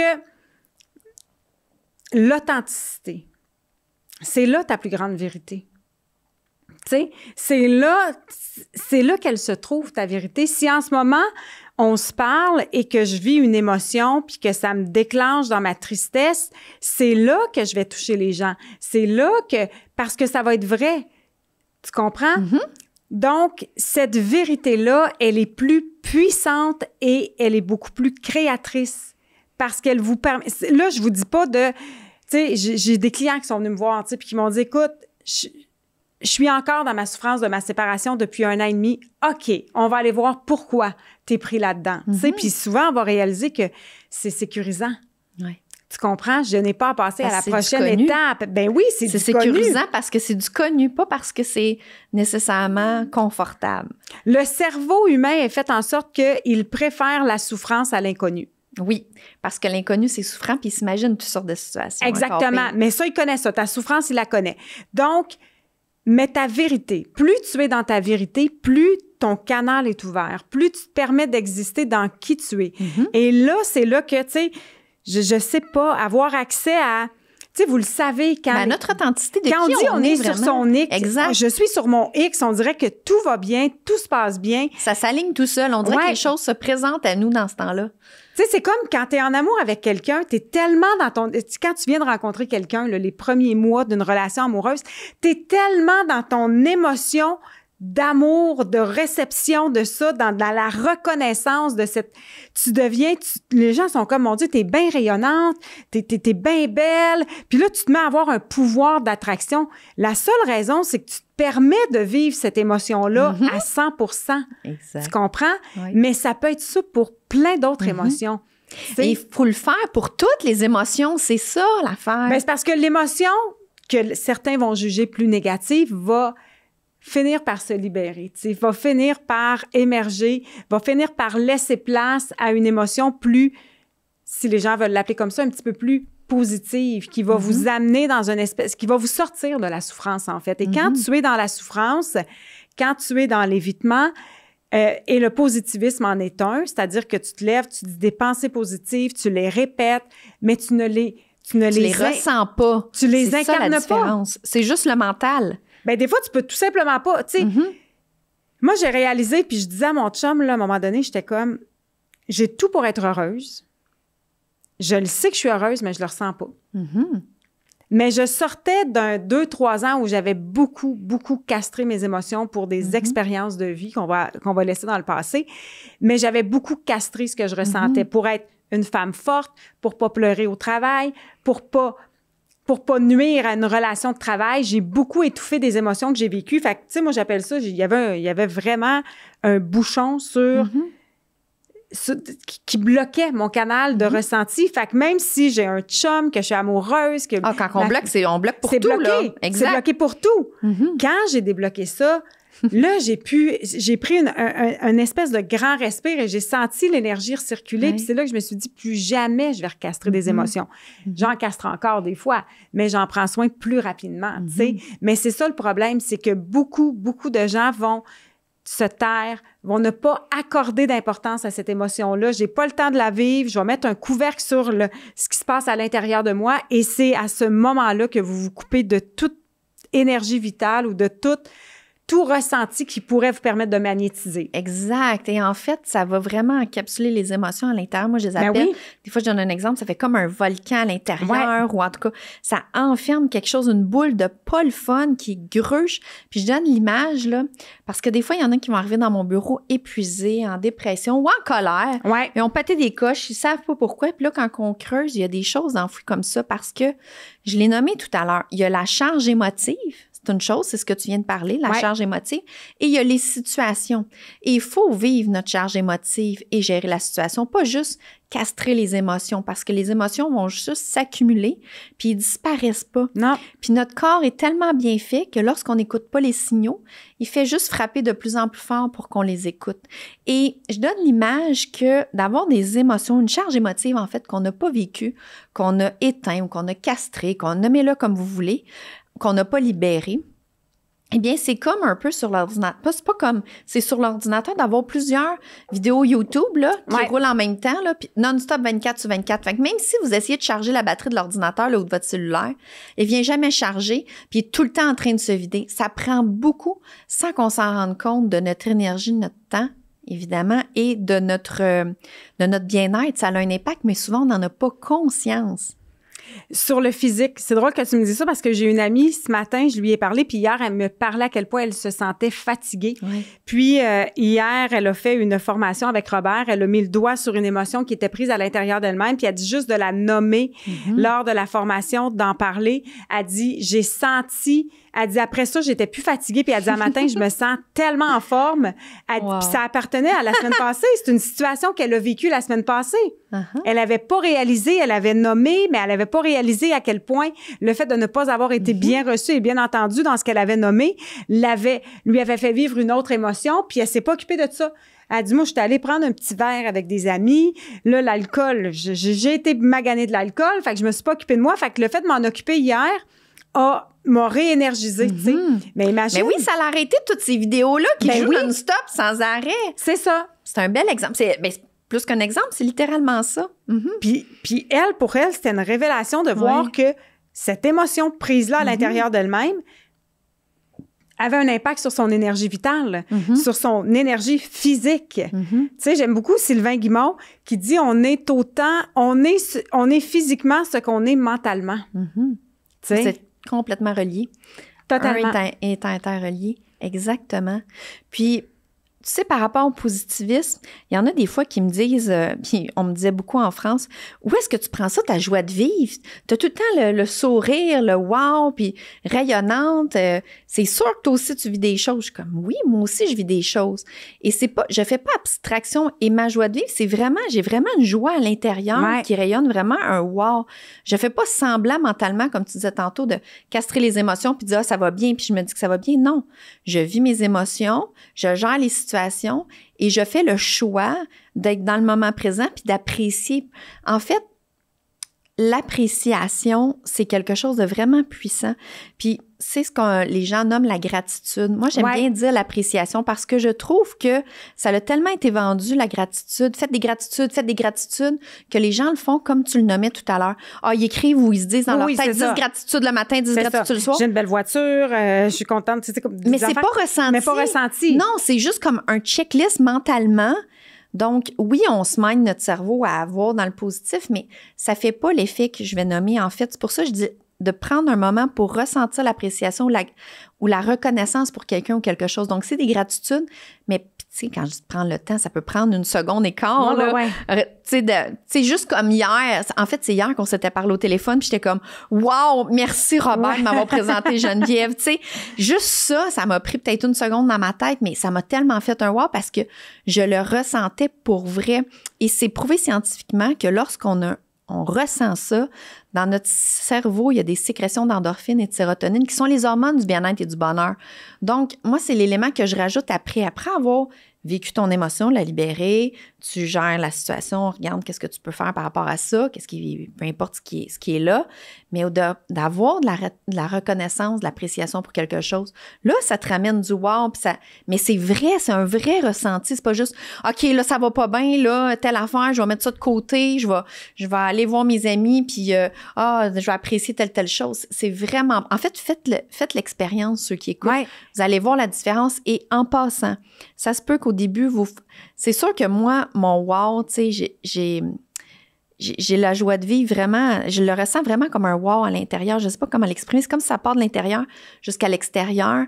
Puis, mais parce que c'est authentique, on le reçoit, on le reconnaît, on le ressent chez toi. Parce qu'il est authentique. Ben, tu vois, ce que tu viens de dire, ça me fait penser, mais j'ai des gens qui regardent mes vidéos sur Instagram puis qui m'écrivent comme « Wow, ça a l'air tellement extraordinaire. » Ou « Wow! » Il y a une dame, entre autres, je pense que il y a 2 semaines, elle m'avait écrit un message. Elle parle en anglaise, en fait. Elle parle seulement anglais. Elle me dit « Je comprends pas ce que tu dis, mais ça me fait tellement un chaud au cœur juste de regarder. » Elle me disait comment elle ressentait le wow, la joie de vivre dans ce que j'exprime au fond. Donc, c'est puissant autant que moi, ça me le fait à l'intérieur. C'est ressenti à l'extérieur. Donc, ce que je veux dire, c'est que ça se peut que les premières fois que vous le faites, ça fait pas ce wow-là. C'est comme, t'exagères, Mélanie. Mais même si vous le ressentez pas, de prendre un temps pour le faire, il y a quand même les sécrétions au niveau du cerveau. Et à force de le faire, là, on le ressent de plus en plus. Puis attendez pas que ça y aille pas bien pour faire ça puis d'en faire 2, 3, là. Non, puis tu sais, quand je dis ça, je vous dis pas, restez dans votre malheur parce que vous êtes dans votre authenticité. Tu sais, c'est pas ça que je dis. Mm-hmm. Ce que je dis, c'est si vous êtes déclenché dans une émotion qui est souffrante, occupez-vous-en. Mm-hmm. Ça doit devenir votre priorité.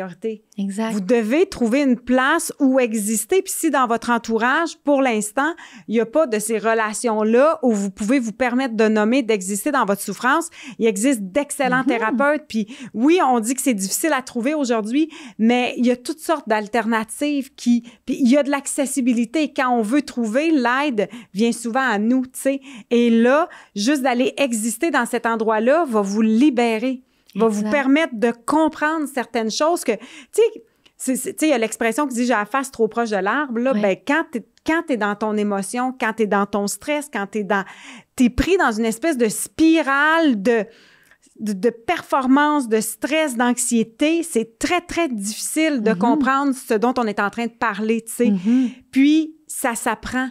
Ça se pratique comme un sport. Tu sais, si je regarde le tennis à la télévision, je vais trouver ça beau, je vais trouver ça agréable, mais ça fait pas que de moi une bonne joueuse de tennis le lendemain. Ce qui va faire de moi une bonne joueuse de tennis, c'est de prendre ma raquette à tous les jours ou quelques fois par semaine, d'aller sur un court de tennis, de trouver quelqu'un avec qui échanger des balles. Et à force je serai pas bonne au début. sais, puis ça se peut là, que j'existe dans mes émotions et je nomme mes émotions, ce soit maladroit. Mais moi, ce que je dis, ben dites-le à la personne, « Hey, c'est tout nouveau pour moi, mais je vais leur permettre d'exister dans mon émotion. Ça se peut que ce que je dis sorte tout croche. » Puis surtout de s'assurer que l'autre est prête à le recevoir aussi. Tu sais, si ton chum est déclenché puis que toi, tu as besoin d'exister dans ton émotion. Qu'il n'y a pas eu une bonne journée, là, puis comme là, ton émotion, là. Tu peux-tu t'en occuper, tu sais? Un peu ce qui est arrivé, ça m'est arrivé des fois avec mon chum où moi... Mon trop-plein de ma journée a fait en sorte que j'étais pas capable de le recevoir dans le stress qu'il vivait, dans l'émotion qu'il vivait. Je le nommais. C'est correct, ça, Geneviève. Puis tu sais, tantôt, lorsqu'on disait chacun, on est responsable, on disait s'il y a quelque chose, c'est chacun à savoir. Mais c'est un peu ça aussi. Si ton chum n'est pas prêt à recevoir ou toi, tu n'es pas prête à recevoir, mais c'est correct de le nommer, de se permettre ça. Mais la personne qui a des émotions ou quelque chose à nommer, ça reste sa responsabilité. Donc, de trouver une autre façon. Par exemple, si la personne concernée n'est pas disponible, si on n'a personne pour en parler, pas de thérapeute, on peut écrire. Ben oui. On peut trouver d'autres façons, mais c'est à nous à prendre la responsabilité de ça. Et dans ce temps-là, on n'est jamais victime de ce qui arrive. Et c'est correct que ça soit pas le bon moment. Puis, je rajouterais la compassion dans tout ça, se permettre d'être, se permettre d'exister, se permettre de penser ce qu'on pense en ce moment. Puis, ça se peut que quelqu'un écoute présentement puis dise « Ah oui, ça, mais je ne sais pas comment gérer mon émotion ou j'ai personne. » Mais tapez-vous pas sur la tête, puis c'est correct. Puis présentement, c'est ça. Puis c'est parfait comme que c'est là. Puis déjà, une prise de conscience, c'est la première étape du changement. Puis tu sais, l'authenticité, c'est tellement touchant. Oui. C'est quelqu'un qui est honnête dans son authenticité, qui est honnête dans l'émotion qu'il vit. Rares vont être ceux qui vont ridiculiser la personne. Tu sais, même la personne que tu penses la moins réceptive à te recevoir, si tu flanches devant elle puis que tu te mets à pleurer, ce serait étonnant que cette personne-là prenne pas quelques minutes pour s'asseoir avec toi, ne serait-ce que pour t'écouter pleurer, tu sais, et sans rien dire. J'ai le goût de rajouter à ça parce que ça se peut que la personne réagisse mal ou soit pas capable d'accueillir ça, mais oubliez pas ce qu'on a dit tantôt. Nos comportements, nos paroles nous appartiennent. Donc, ça se peut que la personne, c'est parce qu'elle n'est pas capable d'accueillir vos émotions. Peut-être qu'elle n'est pas capable d'elle-même d'accueillir les siennes ou les émotions, elle ne sait pas quoi faire avec ça. Ou peut-être que présentement, elle vit quelque chose qui est difficile. Donc, juste se rappeler de ça. Puis c'est correct. Quand je dis de ne pas juger puis se permettre, tout est correct. Et déjà, juste ça fait tellement une grande différence. Puis on dirait que ça désarme, on dirait que ça enlève une intensité déjà. Un peu comme le jeune tantôt qui disait qu'il était jaloux. Puis là, juste de le nommer, c'est comme finalement... Ça s'est envolé. Ben oui, puis il était fier pour son ami. Donc, des fois, là, pas juste des fois, se permettre davantage, puis oser nommer, oser exprimer. Mais plus vous allez être authentique envers vous, plus vous allez voir qu'autour de vous, vous allez attirer l'authenticité. Ouais. Ça se peut des fois qu'il y a un petit mélange qui... Tu sais, moi, il y a des amis avec qui je parle zéro de croissance personnelle. Tu comprends? Ils sont pas là, ils n'ont pas envie d'en entendre parler, sont dans leur vérité. C'est correct! C'est correct, puis je les aime pour ce qu'ils sont. Tu comprends-tu? Je les aime pour toutes sortes de raisons, mais pas pour parler de croissance personnelle. Tu comprends? À l'inverse, j'ai des amis avec qui je peux me permettre de beaucoup exister. Tu sais, quand j'ai besoin d'être reçue, quand j'ai besoin d'être accueillie, je sais où appeler. Je sais qui va me recevoir et vice-versa, c'est la même chose, tu sais. Mais essayer de mettre, tu sais, de convaincre les autres que toi, tu as la vérité, puis que toi... Non, on a chacun notre vérité. On a chacun notre vérité. Avec nos patterns, nos perceptions, notre vécu. Puis la personne où elle est dans son cheminement, elle est dans son authenticité. Si c'est encore refouler ses émotions, puis si c'est encore d'être beaucoup dans ces mécanismes de défense-là, bien, ça fait partie de son cheminement. C'est correct, c'est ça qu'on dit, de ne pas les juger, puis de permettre que tout est comme ça présentement, puis permettre que chacun, c'est ce qu'on vit présentement, puis c'est ça qui est beau. Et ça fait quand même une force d'une relation, de permettre chacun d'être où est-ce qu'ils sont actuellement, avec ce qu'ils pensent, chacun à notre rythme. Puis c'est ce qui fait vraiment, ça a renforcé une relation, en fait. Bien, c'est parce qu'on n'a pas de pouvoir sur les autres, mais on a le pouvoir sur nous. Exact. Fait que la façon dont toi, tu vas accueillir tes émotions, la façon dont toi, tu vas réagir, inévitablement, ça va avoir un impact sur les gens autour de toi. Le père de ma fille, il m'a dit quoi de vraiment très beau cet hiver. Il a fait quelques séances avec moi en hypnothérapie, puis il m'a dit... Ouais, ça doit marcher tes affaires, là. Je le vois bien que tu as changé, là. Puis il dit, non seulement toi, tu as changé, mais j'ai vu que ça a changé les gens autour de toi. Ça a changé les membres de ta famille parce qu'il est resté très, très près de ma famille à moi, tu sais. Même que des fois, il voit ma soeur plus souvent que moi. Fait qu'il est resté très près d'eux. Puis il dit, je le vois que ça n'a pas eu seulement l'impact sur toi, ça a eu l'impact sur ta famille. Parce que quand tu prends soin de toi, ça a un impact sur tes enfants, ça a un impact sur les gens qui t'entourent. Tu sais, il y a quelques années, j'avais beaucoup de difficultés avec mon père. Mon père, c'est un homme extraordinaire, mais il y a eu une passe dans sa vie où il était ultra négatif. Puis moi, j'avais de la difficulté à prendre ça. J'avais rencontré une dame, elle était à Sainte-Marthe-sur-le-Lac. Je pense que c'est Suzanne Énergie. Elle fait encore des séances avec les gens, je pense qu'il y a 1 an et demi d'attente. Puis elle m'avait dit, malheureusement, tu peux pas changer ton père, mais tu peux changer ta réception à toi de ton père. Fait qu'elle m'avait fait un exercice tellement simple. J'avais écrit les 6 défauts de mon père. Ouais. Puis là, c'était facile, de trouver des défauts. On va t'en trouver 20. J'en avais écrit 6. Elle m'avait dit, tu vas écrire maintenant 6 qualités. Et chaque fois que tu vas penser à ton père, tu vas penser à ses qualités. Puis ça avait été tellement magique que mon père s'était mis à m'appeler. Puis là, il riait au téléphone, il y avait du plaisir, il y avait du fun. Puis c'est là que j'ai réalisé que j'avais juste changé ma perception à moi. Où est-ce que tu mettais ton attention? Où est-ce que je mettais mon attention? L'énergie que j'avais quand je pensais et quand je parlais à mon père a eu un impact direct sur lui. Tu sais, puis je l'ai refait dans d'autres situations dans ma vie avec ma mère, entre autres, qui était une mère. Elle était extraordinaire, là. Mais son mécanisme de défense, c'était beaucoup la culpabilité. Elle culpabilisait elle-même beaucoup, mais elle aimait ça nous faire culpabiliser. Puis, tu sais, c'était difficile pour moi. Fait qu'on m'avait appris à me gérer, moi, à gérer cette émotion-là qui venait à l'intérieur de moi quand ma mère essayait de me sentir coupable. Puis, elle n'a pas arrêté de culpabiliser les autres. Elle a arrêté de le prendre. Ça t'appartient pas. Puis elle a arrêté de me culpabiliser, moi. Elle dit, Geneviève, ça, c'est ma petite indépendante. Là. Je la prends quand elle vient. Puis elle m'acceptait telle que j'étais. Fait que là, j'ai réalisé que mon plus grand pouvoir partait de moi, de mes réactions, de mes actions à moi, de mes ressentis à moi. C'est pas toujours facile parce que des fois, tu te retrouves dans une relation de couple où, quand tu es déclenché tous les jours, ça devient extrêmement difficile d'être en contrôle. Ça peut être dans une relation de travail, ça peut être dans une relation familiale où, là, il y a un petit peu plus de tension. Dans ce temps-là, la meilleure chose à faire, c'est de se retirer quelque temps. C'est de dire, écoute, je pense que pour l'instant, c'est sûr que quand c'est ton travail à tous les jours, c'est plus difficile, mais il faut que tu trouves un endroit pour exister. Faut que tu trouves un endroit pour nommer les choses. Puis, tu sais, on a beaucoup parlé au niveau relationnel, personnel, mais ça a des impacts directement au niveau du travail. Hein? Mais oui. Puis, en fait, j'ai envie de dire que nos fausses croyances, là, nos croyances limitantes, là, en fait, ça veut dire la même chose, là, mais on est nos propres limites et on passe parfois à côté de certaines choses magnifiques de la vie qu'on pourrait vivre ou des opportunités ou de l'expansion. Tout à l'heure, tu parlais, il y a peut-être des relations que je passe à côté, mais si on ramène au niveau professionnel, autant l'impact que les opportunités. Moi, le 3/4 de ma clientèle, c'est des entrepreneurs. Je n'ai que l'entrepreneur homme ou femme dans mon bureau, mais ça a des impacts au niveau de la famille, au niveau du couple, dans l'entreprise directement. Donc, c'est sans fin les possibilités d'expansion. Et ça, c'est lorsqu'on, en fait, moi, je dis prendre notre plein pouvoir, nos responsabilités, lorsqu'on met notre regard sur nous. Et j'ai envie de donner un exemple, puis t'en as sûrement d'autres, toi aussi, au niveau professionnel. Nos limites, nos fausses croyances. Moi, je suis bonne pour me dire que je suis pas capable, puis voyons donc, je me prends pour qui pour faire ça. Ça faisait plusieurs fois qu'on m'approche pour faire des conférences en anglais et je refusais toujours. Mais là, mon premier livre est traduit en anglais, donc ça suscite ça aussi.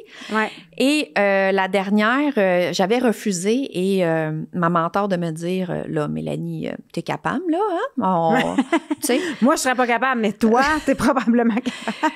Bref, là tellement dans l'évitement, je suis comme, OK, ouais, je vais le faire. J'ai attendu 1 semaine en me disant, 1 semaine encore de plus, tu sais, ils vont avoir trouvé tous leurs conférenciers, c'est sûr. Tu sais, je provoque l'évitement, puis ça marche. Mon temps pour répondre. Ben oui, ça marchera pas, je vais saboter, je vais pouvoir dire que, ben oui, je l'ai faite, je les ai relancés, mais il y avait tous leurs conférenciers. J'ai attendu 1 semaine plus tard, puis évidemment, ils étaient super heureux. Ils m'ont pris la conférence, elle est faite déjà. Donc, mais ça, c'est mes croyances. Mes fausses croyances à moi de me dire, je suis qui moi pour faire une conférence en anglais? J'ai pas la capacité, je pourrais pas faire ça. Écoute, je m'en disais tellement ça jouait en boucle dans ma tête. Dès qu'on me demandait pour une conférence en anglais, moi, c'était tout de suite, mais non, je suis pas capable, je peux pas faire ça, je suis incompétente. Mais ça l'a super bien été, ma conférence. Et d'ailleurs, maintenant, j'en fais d'autres en anglais, mais c'est une croyance, c'est pas un fait. Et je ne me voyais pas aller. Si ça l'aurait pas été de ma mentor, que je lui avais parlé de cette situation-là, bien, puis d'ailleurs, si j'en aurais pas parlé, elle n'aurait pas pu deviner. Mais juste parce que je lui en ai parlé, elle m'a fait prendre conscience de ça. Mais même lorsqu'elle m'en a fait prendre conscience, je voulais encore saboter puis pas le faire. Parce que dans ma tête, ça me disait encore que j'étais pas capable. Voyons, je suis qui, moi, pour faire ça? Puis pourtant, ça l'a super bien été. Donc, à quel point notre cerveau, c'est ça quand je dis nous joue des tours, il nous envoie des messages, il nous fait faire des choses que ça n'a pas de maudit bon sens, puis c'est pas la vérité, mais c'est pour nous protéger. Mais plus qu'on s'observe, plus moi j'appelle ça notre niveau de conscience, plus qu'on prend le temps de s'observer, plus qu'on se voit aller. Il y en a toujours, j'en ai encore des histoires comme ça, mais plus qu'on se voit aller, plus qu'on peut voir que, oups, OK, non, ça, c'est pas la réalité, ça, c'est mon cerveau qui me joue des tours, ou peu importe, ça, c'est quelque chose qui m'allume, ça, c'est un pattern. Plus qu'on peut consciemment porter action et faire un choix, c'est complètement différent. Tu sais, moi, j'ai été animatrice radio pendant 15 ans, puis les premières années, là, on me donnait toujours des petits rôles de... Tu sais, bon, t'es la faire valoir tu feras la météo, le culturel. Tu sais, on ne m'accordait, je n'avais pas de reconnaissance, mais je ne me croyais pas. Tu sais, puis je parlais de la formation d'hypnothérapeute tantôt qui m'a beaucoup aidée dans mes relations amoureuses, mais dans mes relations professionnelles aussi. Ça m'a fait prendre conscience d'à quel point je ne me reconnaissais pas moi-même et sans même prendre action, juste à partir du moment où j'ai commencé à me dire, sais-tu quoi, t'es une bonne animatrice. Puis à partir du moment où j'ai commencé à me reconnaître, on m'a offert un meilleur salaire, on me donnait mes étés de congé, mes conditions de travail ont changé. Puis je me souviens, la journée où mon patron m'a appelé, m'a dit, hey, sais-tu quoi, on a pensé à ça, là, on va t'offrir 7 semaines de vacances pendant l'été. Je me dis, qu'est-ce que tu veux que je fasse avec ça? Célibataire, pas d'enfant, à part me ruiner, là, pendant 7 semaines à dépenser tous les jours. Qu'est-ce que tu veux que je fasse avec ça? Alors que c'était une forme de reconnaissance pour eux, tu comprends? Mais tout ça me venait comme des cadeaux de la vie que je ne m'attendais pas. Tu sais, parce que j'ai décidé d'aller voir qu'est-ce qui m'empêche. Tu sais, quelqu'un qui me dit, on me reconnaît pas. Viens dans mon bureau, on va travailler pour voir où est-ce que toi, tu ne te reconnais pas. Exactement. C'est un bel exemple, Geneviève, vraiment, là, au niveau professionnel. Ça fait en sorte que des fois, tu as même Parce qu'on projette ce qu'on pense. C'est ça l'affaire. Absolument. Quand on dit qu'on crée nos pensées créées, c'est exactement ça, là. On croit qu'on n'est pas capable, on croit qu'on n'est pas à la hauteur. C'est ce qu'on projette. On croit que la personne, c'est pas une bonne personne, va nous rejeter, on rejette. Alors qu'au contraire, lorsqu'on voit notre valeur, ce qu'on est capable, nos compétences, mais ça crée aussi que là, les gens le voient. Oui, puis les gens vont beaucoup accorder d'importance à ce qu'ils ont vécu, à ce qu'ils ont peut-être entendu. Mais tu sais, dans les 2 premières années de notre vie, on est en état hypnotique. Donc, tout ce que l'enfant ressent, voit, perçoit, il l'enregistre comme un programme, comme une vérité. Fait que des fois, ça prend pas grand-chose, tu sais, pour faire en sorte que... J'avais une cliente, là, on travaillait beaucoup sa relation de couple. Et après quelques séances, on est tombé sur la petite pépite d'or que j'appelle. Pendant la pandémie, elle a accouché de son 2e enfant. Fait que du jour au lendemain, elle s'est retrouvée en détresse postpartum, stress parce que l'ensemble de la société était stressée par rapport à la situation que l'on vivait. Et son chum était dans l'hyper-vigilance parce que lui était un service essentiel et il devait continuer à travailler. Mais dans le service essentiel où il était, il y avait beaucoup d'informations qui augmentaient son anxiété. Fait que quand il arrivait à la maison, c'était « Là, tu t'es pas désinfecté les mains, t'as pas fait ci, t'as pas fait ça. » Fait que tout ça, c'était un choc post-traumatique pour elle, mais qu'elle a enregistré par rapport à son chum. Fait que là, elle avait beaucoup de difficultés dans sa relation amoureuse avec son chum sans réaliser que c'était le stress qu'elle avait vécu pendant la pandémie qui était enregistré. Fait que dès que son chum arrivait à la maison, elle avait l'impression de pas faire les bonnes choses. Il y a une espèce de stress qui embarquait. Puis quand on est arrivé en hypnose et que c'est ce qui a remonté, on a corrigé ça. Puis j'ai dit, tu vas voir, ça va changer. Puis j'ai eu des nouvelles d'elle. Elle me dit, écoute, ça va tellement bien à la maison. C'est plus de légèreté. Tu sais, son chum faisait rien, mais dès qu'il rentrait dans la maison, elle devenait ses nerfs parce qu'elle avait vécu ça pendant la pandémie. Puis c'était pas mauvais ce qu'il vivait. Il a vécu sa pandémie à sa façon. Mais c'est là que je dis que... Les fausses croyances qu'elle a enregistrées. Ben, la fausse croyance qu'elle a enregistrée. Puis, tu sais, on ramène beaucoup... Ça se crée pendant l'enfance, mais il y a des événements qu'on va vivre... Qui nous marquent aussi. Qui nous marquent. T'sais? Même si c'est pas des événements traumatisants. Puis plus l'émotion est forte, plus le chemin neuronal est solide, plus il se fait rapidement. Oui, parce que notre cerveau croit que c'est vraiment dangereux pour notre vie, donc il va s'assurer que la prochaine fois, on retourne pas là. Fait que c'est là que ça va renforcer cette espèce de fausse croyance-là, parce que l'émotion vécue à ce moment-là était tellement forte que ça s'est rapidement solidifié à l'intérieur de nous. Tandis que des fois, c'est des petits événements qui vont être répétés, qui vont faire en sorte qu'on va finir par croire que c'est ce qu'on... Fait que c'est pour ça que l'hypnose, c'est hyper intéressant parce que tu as accès à une partie de ton subconscient. Puis les gens ont beaucoup peur de l'hypnose parce qu'ils se disent, ben là, j'ai vu le spectacle de Mesmer, là, ça me tente pas de faire la poule dans ton bureau, là. Mais dans l'hypnose relationnelle, tu es notisé peut-être à 11 %. Fait que tu es toujours... je peux parler avec toi comme ça pendant la séance, puis tu prends conscience de certaines choses, tu sais. Puis c'est beau ce qui se dévoile là, de voir qu'à l'intérieur de nous, on a déjà toutes les réponses, tu sais. Oui, effectivement. Et je vois l'heure qui file. Va malheureusement falloir arrêter parce que je continuerai encore à échanger avec toi, Geneviève, mais j'ai envie de finir avec... pas un résumé de tout ce qu'on a dit, parce que je trouve ça extraordinaire. On a vraiment touché beaucoup de points, mais je pense que des pistes, puis tu rajouteras si tu veux ou tu corrigeras, moduleras. Je pense que, premièrement, de juste prendre le temps de s'observer, de se questionner, de regarder tout ce qui se passe inconsciemment. C'est inconscient, on s'en rend pas compte. Se permettre de vivre ce qu'on vit, peu importe ce que c'est. Se permettre de vivre une émotion pour la libérer, respirer dans ça, l'accueillir. Pas juger. Lorsqu'on dit accueillir, c'est pas juger, c'est dans la compassion, la bienveillance, autant soi que l'autre personne. Puis c'est aussi faire que si l'autre personne n'est pas prête présentement à l'entendre, c'est correct aussi. Donc, de prendre le temps, j'ai envie de dire, juste de prendre... Mais s'observer soi-même. Déjà, si vous mettez on a beaucoup le projecteur sur l'autre, comment l'autre agit, comment l'autre réagit, qu'est-ce qu'il fait, qu'est-ce qu'il dit. Mettez le projecteur sur vous. Exact. Quand vous vivez une émotion, plutôt que de chercher qui a créé cette émotion-là dans votre entourage, qu'est-ce que c'est ça? Puis d'où ça part et d'où ça vient, tu sais? Puis on n'est pas toujours prêt à aller s'asseoir chez un thérapeute, chez le psychologue. Ce que vous faites là, déjà d'écouter ce podcast-là, c'est une bonne chose parce que ça vous donne des outils, ça vous éveille. Il y a peut-être une seule phrase qu'on va avoir dite qui va éveiller quelque chose en vous et qui va vous permettre de cheminer vers la libération de certaines émotions que vous avez à l'intérieur de vous, tu sais. Puis on ne devient pas athlète olympique sans s'entraîner, sans équipe autour de nous, ben vous ne deviendrez pas des athlètes olympiques de la gestion des émotions. Je ne suis pas non plus. Moi non plus. C'est ça.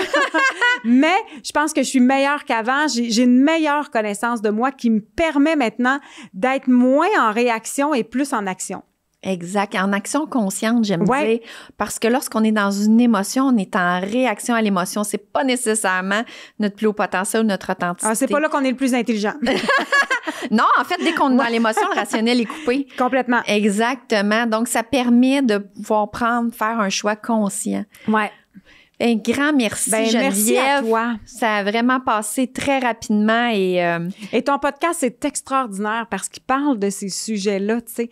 Puis on a besoin d'en entendre parler. C'est encore très, très tabou dans la société d'aujourd'hui d'exister dans tout ça. Il y a beaucoup, beaucoup d'anxiété. Puis de l'anxiété, c'est souvent une fausse émotion qui a pris énormément d'ampleur à l'intérieur de vous, tu sais. Des fois, oui, il y a raison qui est angoisse, mais l'anxiété, c'est souvent irrationnel et faux. Donc, c'est important de parler de ça. Tellement. Et avant que je termine avec les dernières questions, parce que j'ai d'autres questions à te poser. Excuse-moi. Non, j'ai d'autres questions, mais pas nécessairement en lien avec le sujet qu'on vient d'avoir. Mais je tiens à te remercier et sincèrement, j'en profite pour inviter les gens autant à s'abonner à mon podcast qu'à ton podcast, que ça soit d'aller sur YouTube et de cliquer s'abonner autant sur l'authenticité mise à nu que ton podcast Pas d'excuses, puisque pas d'excuses, donc c'est un beau jeu de mots, là. On est très fiers de notre Pas d'excuses. Je suis avec Robert Savoie dans ce podcast-là. En fait, je mettrai le lien je vais mettre le lien sous la vidéo. Je vous encourage à vous abonner à tous les deux et à les partager puisque dans ton podcast aussi, on échange sur ces sujets-là. Ouais. Donc, je trouve que les deux, c'est vraiment complémentaire puis ça permet le partage d'encore plus d'informations puisque mon but dans la vie, c'est d'aider puis inspirer les gens. Puis plus qu'on partage l'information, bien, plus que ça permet justement d'aider puis de prendre, faire des prises de conscience et des choix, en fait. Absolument, tu sais, puis des fois, c'est une phrase, une personne qui va résonner en vous, tu sais. Moi, je me souviens, j'ai eu une cliente en hypnothérapie, elle a dit, c'est drôle, quand j'ai commencé à t'écouter, tu me tapais un peu ses nerfs. Là, j'étais là, mais sais-tu quoi, je te comprends parce que quand j'ai commencé les podcasts, pour moi, c'était nouveau. J'avais de la difficulté à m'assumer là-dedans. J'étais pas tant dans mon authenticité. Okay. J'étais beaucoup plus dans la performance. Fait que j'ai dit, je devais pas venir te chercher beaucoup, tu sais. Fait que, mais elle dit là, après ça, j'ai dit, à un moment donné, j'ai fini par me laisser aller puis accepter que c'est ce que je suis puis je suis devenue plus authentique et elle dit, c'est drôle, je l'ai senti. Wow. Puis on a fait un beau travail ensemble en hypnothérapie. Ça a été une belle séance, mais ça, tu sais, il y a tellement de gens outillés, intéressants, puis tu en fais partie. Ton podcast, c'est une pépite d'or pour moi, pour les gens qui cherchent une façon de mieux aller, tu sais. Juste de la connaissance de soi. En t'écoutant, on en apprend plus, puis c'est extraordinaire. Bien, merci beaucoup. Ça me touche énormément, Geneviève, puisque c'est mon but dans tout ce que je fais à travers différents médiums. Et je trouve que aussi avec ton podcast, je trouve vraiment que c'est une complémentarité. Merci beaucoup. Et ça me touche, merci. Accueil. Oui, c'est ce que je me dis. Je suis comme, merci, c'est beau. Et ce que j'allais dire, les questions de la fin. Oui. Premièrement, quelle action, en fait, tu es le plus fier d'avoir accomplie? Bien, c'est sûr que c'est tout mon cheminement personnel. Tu sais, quelqu'un qui m'a connue au secondaire, qui m'a connue dans la vingtaine, qui m'a connue dans la trentaine, j'ai l'impression d'avoir plusieurs vies. Et ça fait cliché de dire ça, mais je suis une grande passionnée de psychologie humaine et qui j'étais dans la vingtaine, c'est sûr que quand je me regarde aller, je ne peux qu'être fière du cheminement, de l'apprentissage que j'ai fait de moi parce que j'étais zéro en contrôle de mes émotions. J'étais beaucoup dans la réaction, dans l'explosion, dans le doute de soi. Fait que ce cheminement-là a fait en sorte que aujourd'hui, je suis une meilleure mère pour ma fille, je suis une meilleure sœur pour mes sœurs, pour mon frère. J'ai été une meilleure fille pour accompagner mon père dans sa fin de vie, pour accompagner ma mère. Donc, le fait que je me sois occupée de moi fait en sorte que je suis une meilleure amie aussi, tu sais. J'ai des amis qui m'ont dit, t'écoutais tellement pas quand on était, tu sais, avant, t'entendais pas, t'écoutais pas, et là, que tu sois rendu thérapeute avec de l'écoute, c'est assez étonnant. Wow. Mais ça fait partie de mon cheminement, tu sais. Oui. Fait que mon parcours, mon cheminement personnel, au-delà de mon cheminement professionnel, c'est vraiment là où j'ai l'impression que je suis vraiment dans ma vérité, puis c'est ce qui me rend le plus fière, tu sais, d'avoir réussi à m'affranchir. Exactement. Dans ton authenticité. Oui, parce que j'ai beaucoup été celle qui devait plaire, puis j'ai beaucoup fait ce que les autres voulaient que je fasse, ce que je pensais que les autres voulaient que je fasse. Et aujourd'hui, d'être tout simplement moi. Des fois, j'arrive dans une soirée, je ne parle pas, je dis rien, je fais pas de blagues, mais c'est correct parce que je suis dans ma vérité puis dans mon authenticité, tu sais. Puis je pense que ça se ressent. C'est très beau, Geneviève. Wow! Et félicitations pour ton parcours, c'est extraordinaire, juste l'exemple que tu as nommé, dire j'écoutais pas, puis maintenant tu es thérapeute, c'est extraordinaire, juste cet élément-là, la différence. Ouais. Et l'impact sur soi, tu sais, je le sens quand tu le nommes, à quel point tu te sens bien. Tu sais, des fois, des choses qu'on accomplit, c'est plus que de la fierté, ce qu'on ressent à l'intérieur de hey, j'ai accompli ça ou je suis rendue à tel endroit. C'est plus que de la fierté, ce que ça fait. Puis la conjointe que je suis aujourd'hui, tu sais, mon chum, il traverse, mettons, quand il traverse une épreuve professionnelle plus difficile en ce moment, puis il se sent tellement bien accompagné, mais j'aurais pas pu accompagner de cette façon-là si j'avais pas eu le cheminement et la connaissance de moi que j'ai aujourd'hui, la capacité de m'accueillir, tu sais. Fait que oui, ça fait que on devient meilleur pour les autres, mais surtout pour soi-même, tu sais. Oui, merci. Qu'est-ce qui te fait vibrer? Qu'est-ce qui t'allume? Qu'est-ce qui me fait vibrer et qu'est-ce qui m'allume? Moi, c'est la contribution. C'est drôle de dire ça, hein, mais j'ai réalisé dernièrement que... Puis Puis ça explique tout mon cheminement et tout mon parcours. Quand tu fais de la radio, tu contribues à l'éveil des gens. Tu sais, moi, j'aidais les gens à se lever dans la légèreté le matin, dans la bonne humeur. Tu sais, je disais souvent, on est des humoristes, tu sais. Puis je réalise que moi, mon énergie s'éveille dans la contribution. Ouais. Quand je fais une différence dans la vie des gens, tu sais. Quand je prends soin des enfants de mon chum, quand je l'aide dans sa vie de famille, quand j'aide mes clients à aller mieux, quand je fais un podcast puis que les gens m'écrivent pour me dire « Wow, grâce à toi, j'ai pris conscience de certaines choses » ou grâce à ce que vous avez dit, cette contribution-là me fait énormément de bien, tu sais. Et c'est là que mon énergie s'éveille, tu sais. Puis je pense à ça, puis tu sais, j'étais jeune, je rêvais d'une fondation, j'étais toute jeune, là, j'avais 15-16 ans. C'était en moi. C'est là, puis tu sais, j'ai longtemps pensé que j'étais une carriériste, que j'étais une professionnelle, mais moi, quand la contribution est là, l'énergie y est automatiquement, tu sais. Fait que c'est vraiment ce qui m'allume au plus haut point. L'être humain me passionne, mais si je peux contribuer à son bien-être et à son bonheur, c'est là que moi, j'ai l'impression d'exister puis que c'est là que je m'éveille complètement. Wow! Et l'autre question, quel est le pire conseil qu'on t'a donné? Bien, le pire conseil qu'on m'a donné, c'était d'être positive tout le temps. Tu sais, c'est vraiment la plus grande bullshit qu'on m'ait racontée. Tu sais, c'est impossible d'être tout le temps positive. Tu sais, je suis une fille fondamentalement positive, mais j'ai tellement castré d'émotions à vouloir être positive que pour moi, ça a été le mauvais conseil. Tu sais, il n'y a pas de bonne ou de moins bonne émotion. Il y a juste une émotion qui a besoin d'exister. Et quand j'ai compris ça, là, j'ai eu l'impression que je touchais vraiment mon plein potentiel. Là, j'ai eu l'impression que je pouvais me permettre d'être réellement qui j'étais. Ouais. Plus souvent qu'autrement, j'essaie d'être je suis dans le positivisme parce que je m'occupe de ce qui vient au fur et à mesure. Je reste jamais longtemps dans une émotion négative, dans une rancœur, dans une...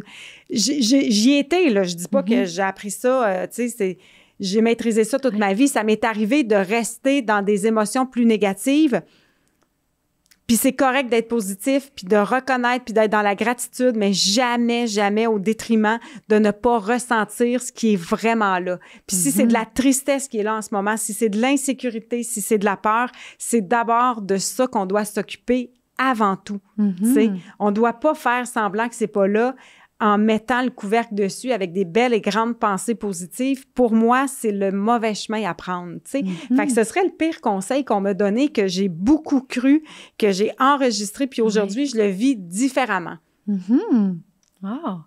Puis ça vient en lien avec tout ce qu'on a nommé tout à l'heure, là, en fait. Totalement. Ouais. Puis c'est tellement omniprésent. Tu sais, on se souvient du livre « Le secret », tu sais. Oui. Wow!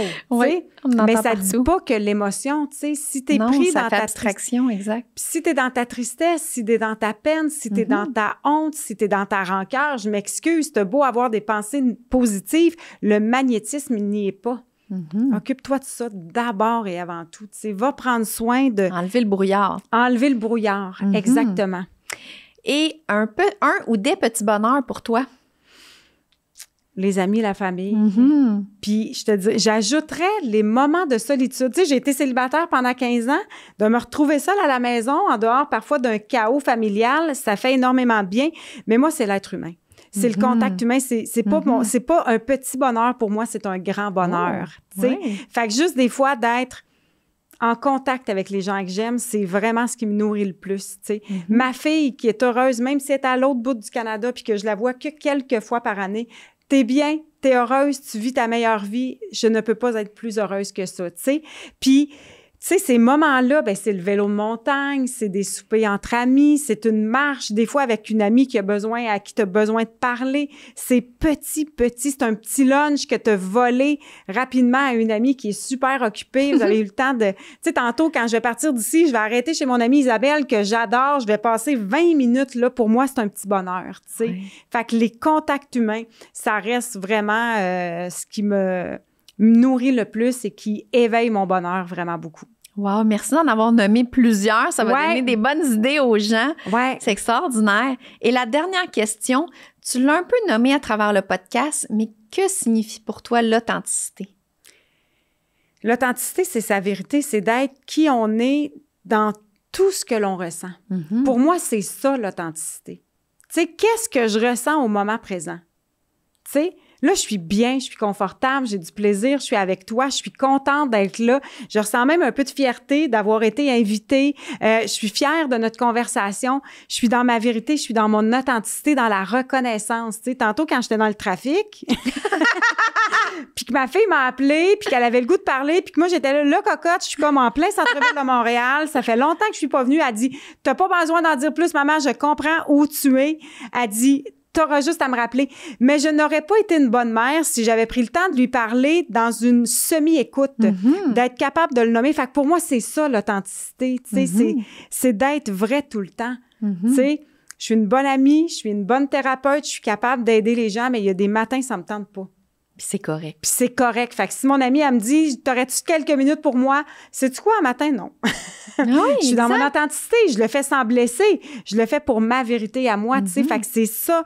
L'authenticité, c'est d'être vrai tout le temps. Ça veut pas dire de dire tout ce qu'on pense nécessairement. Okay? Ça, c'est d'avoir la sagesse de savoir ce qui est requis ou pas. Exactement, tu sais. Mais d'être vrai, puis ça a pas été évident pour moi. Ça a été un chemin que je marche depuis pas si longtemps que ça, tu sais. Je te dirais que Robert m'a beaucoup aidé à marcher ce chemin-là en me faisant comprendre différentes choses, mais c'est devenu ça, mon authenticité, tu sais. Puis c'est pas grave si j'écoute une chanson de Céline Dion puis qu'elle me fait pleurer comme ça n'a pas de bon sens. Je l'accueille avec tellement d'amour et de bonheur, même si je suis heureuse dans la vie, si cette chanson-là me rappelle un souvenir, tu sais. Une chanson de Léo Ferré qui me rappelle mes parents qui sont décédés depuis quelques années, ça se peut que je me mette à pleurer, puis c'est correct aussi. Ça m'empêchera pas de magnétiser le nouveau travail que je veux avoir ou encore tu sais, la nouvelle voiture que vous voulez vous acheter. Au contraire, ça vous rapproche de votre vérité, tu sais. Merci beaucoup, Geneviève. Ben, merci à toi. Ça a passé tellement vite. Ce fut vraiment un beau moment. Je suis vraiment contente, honorée d'avoir vécu ce moment-là avec toi. Et tu sais, ça me fait penser, j'avais même pas pensé à ça. On se retrouve ensemble en janvier, hein? Je pense qu'on peut l'annoncer en même temps, mais c'est déjà sur les réseaux sociaux. Nous, on se connaissait pas. Ouais. Tout part de Robert, hein? Le grand Robert Savoie. Mais là, aujourd'hui, c'était la première fois qu'on se voyait, mais on se retrouve ensemble sur une retraite en janvier en République dominicaine. Ça aussi, je vais mettre les informations sous la vidéo du podcast. Ouais, et là, vous voulez savoir c'est quoi l'authenticité, vous allez vivre avec des gens très authentiques une semaine de connaissance de soi, d'observation sur un resort extraordinaire en République dominicaine. Tu en fais partie. Il y a Guylaine Ripaud aussi, qui est une femme extraordinaire. Jean-Marie Lapointe. Jean-Marie Lapointe, Étienne Drapeau, qui va être là pour gratter de la guitare, faire de la musique avec nous. C'est un endroit vraiment incroyable avec Robert, qui est le grand Manitou de l'organisation derrière ce voyage-là. C'est une semaine, tu sais, tu te dis, je m'en vais prendre soin de moi. Je m'en vais m'autoriser à apprendre des choses, à m'observer. Puis il n'y a rien de mieux que les voyages. Hein? Dès que tu sors de ta zone de confort, puis quand on part en voyage, même si on est habitué d'en faire, on sort de notre zone de confort, ça éveille beaucoup de toute notre zone émotive, tu sais. Fait que d'être avec des gens qui vont nous donner des outils pour attraper au vol. Oui, il va y avoir plusieurs ateliers. Fait, on va tous donner des ateliers, des exercices. On va donner on va vivre. En fait, c'est une expérience à vivre durant la semaine, de pouvoir, une expérience, un chemin à marcher vers soi. Oui, puis à travers ça, vous allez avoir du temps pour prendre du soleil, profiter de la plage. Puis, tu sais, aucun des ateliers n'est obligatoire. Exact. Donc, si vous dites, ben moi, ce matin, j'ai beaucoup plus le goût d'aller marcher sur la plage, ça va être possible aussi de le faire, mais c'est vraiment un beau cadeau à vous faire et c'est 100% déductible d'impôts pour les travailleurs autonomes puis pour les entrepreneurs aussi. Fait que des fois, ça peut peser dans la balance. Oui, exactement. En fait, c'est des formations qui sont reconnues à travers la semaine. Donc, c'est un tout inclus à tous les niveaux. Autant travail personnel, des vacances, le soleil. Ça va être vraiment une magnifique semaine. Ah, puis je suis excitée d'y aller. Je l'étais avant, mais là, maintenant que je te connais... Moi aussi, pareillement, je suis comme, j'ai hâte de vivre ça. Moi aussi, je veux vivre les ateliers. C'est peut-être pas celui que je donne, mais les autres. Mais c'est ça qui est le fun. C'est que moi, je m'en vais là-bas en tant que... Oui, je vais offrir un atelier puis une hypnose de groupe, mais Moi, j'ai le goût de faire ton atelier, j'ai le goût de faire l'atelier de Jean-Marie Lapointe, j'ai le goût d'aller faire les ateliers de Robert.